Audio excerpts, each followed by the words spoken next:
Every child has the right to live a life free from violence. Every child must be able to live his or her own life. They have the right to grow up in proper conditions. They must be protected from all forms of abuse. Assalamualaikum and hello everyone. Abuse, a 5-letter word that we hear all too often, be it power, drug, physical, mental, sexual, or even the topic that we are highlighting today, child abuse. Whenever we hear the term child abuse, the general thought of it is a child with bruises or other physical marks that comes with it. However, there are a few types of child abuse according to the World Health Organization. They are physical abuse, sexual abuse, emotional abuse, and neglect. In this video, I'll be focusing on child sexual abuse. So, what is child sexual abuse? According to the Child Act 2001, a child is sexually abused if he or she is exploited for anyone's sexual gratification. This includes being made to take part in or observe any pornographic, obscene photography, recordings, filmings, and performances. So today I will talk about child sexual abuse in 3 parts. First, child sexual abuse in Malaysia. Second, the long-term effects of sexual abuse. And last but not least, ways to prevent it. Now let's begin with child sexual abuse in Malaysia.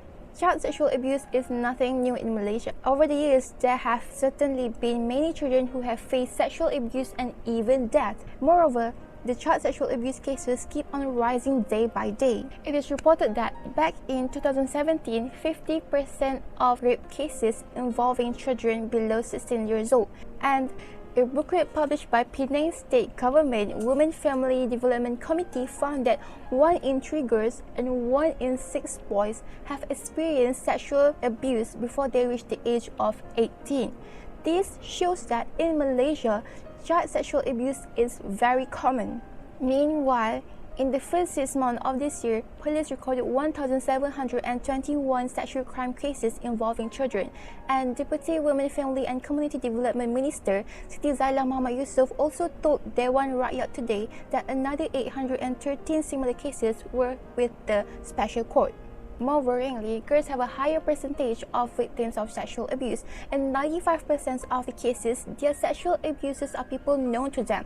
They are their fathers, stepfathers, and boyfriends. As we all know, there are numerous cases of child sexual abuse in Malaysia, but there are other infamous child sexual abuse cases that have shaken the country for the last few years. First, in 2013, a 4-year-old Nurul Nadira was found missing.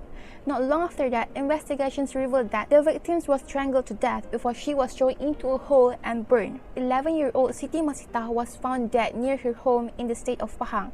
Her head was severed and her internal organs had been removed. This is really heart-wrenching to hear, because imagine if the victim of sexual abuse is your little sister or your little brother, how would you feel? Dr. Ahmad Singh, a pediatrician, said that sexual abuse is the most heinous of crimes. Sexual abuse is almost always by the person whom the child loves and trusts, and it is repetitive. It can happen for months or years. Sexual abuse is far worse because often it happens in the child's own home, and it is by the people whom they love and trust.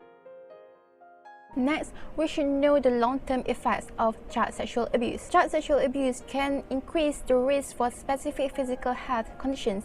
For example, children who were victims of sexual abuse were more likely to contract hepatitis C and HIV. Children who were sexually abused can also develop post-traumatic stress disorder, PTSD, which is characterized by symptoms such as avoiding people, places, and events that are associated with their experience of sexual abuse, feeling fear, anger, guilt or shame, throttling easily, and other changes in mood. PTSD in children can lead to depression, suicidal behaviors, which can affect their ability to succeed and create and nurture important relationships. Body issues and eating disorders have also been cited as one of the long-term effects of child sexual abuse.